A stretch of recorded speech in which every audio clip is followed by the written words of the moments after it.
"You must not look," she whispered, her voice barely stronger than the rustling wind that moved through the tall grass around the ranch. The lantern hanging from the barn beam flickered, casting restless shadows that danced across the wooden walls. The rancher stood a few steps away, his body tense, his mind screaming at him to turn around. He had lived his life by unspoken rules: privacy, distance, control. But something about her presence that night made those rules feel fragile, almost meaningless. He had found her hours earlier near the far fence line, crouched low as if the land itself might swallow her whole. Her coat was torn, her hair tangled by the cold wind, and her eyes carried a fear that went deeper than exhaustion. She hadn't said much, only that she needed a place to stay until morning. Against his instincts, and perhaps against his better judgment, he had brought her back to the ranch. Loneliness had a way of making dangerous decisions feel reasonable. Now she stood in front of him, her back half turned, her hands clenched as if holding herself together required constant effort. "Promise me," she said quietly. "If you look, you won't ask why." There was a tremor in her voice, not weakness, but restraint, like someone used to surviving by keeping truths buried. He should have stepped away. He knew that. Every warning he'd ever learned whispered that nothing good came from crossing, lines drawn in the dark. Yet his eyes refused to obey. He looked.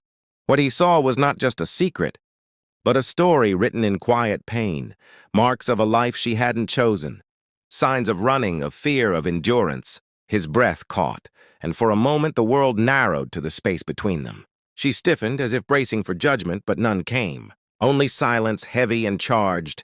"I told you not to," she murmured, though there was no anger in her words. Instead, there was resignation, as if the moment she had tried to prevent was also the moment she expected all along. "I know," he said, his voice low. He didn't move closer, didn't reach for her, but something invisible shifted between them. Looking had changed him. He could feel it settle deep in his chest, an ache mixed with resolve. Whatever she was running from, it was bigger than a single night.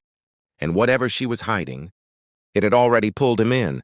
Outside, the distant rumble of thunder rolled across the open plains. Slow and warning, she finally turned to face him, meeting his gaze fully now, no longer asking him to look away. In that shared silence, an unspoken understanding formed. The forbidden glance had bound them together, and neither of them would leave this night unchanged.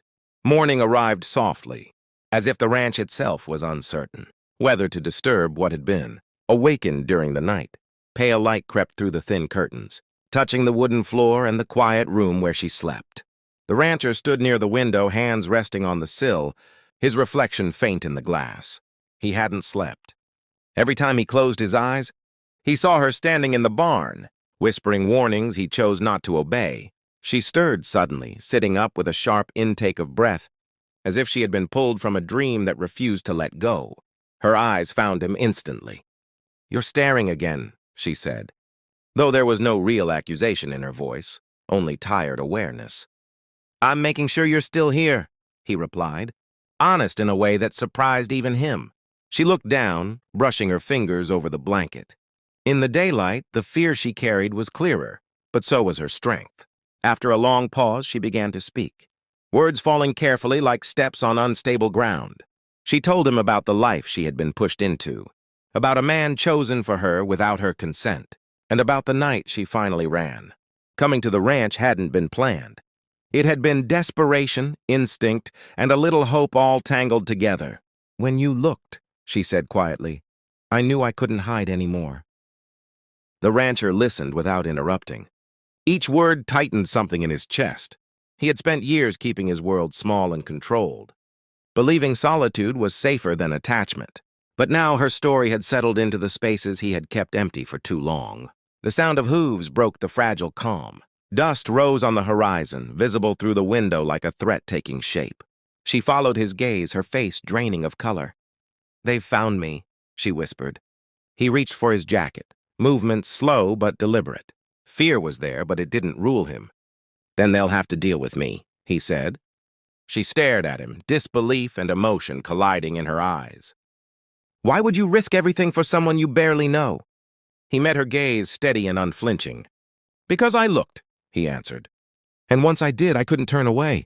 The riders drew closer, the weight of what was coming pressing down on them both.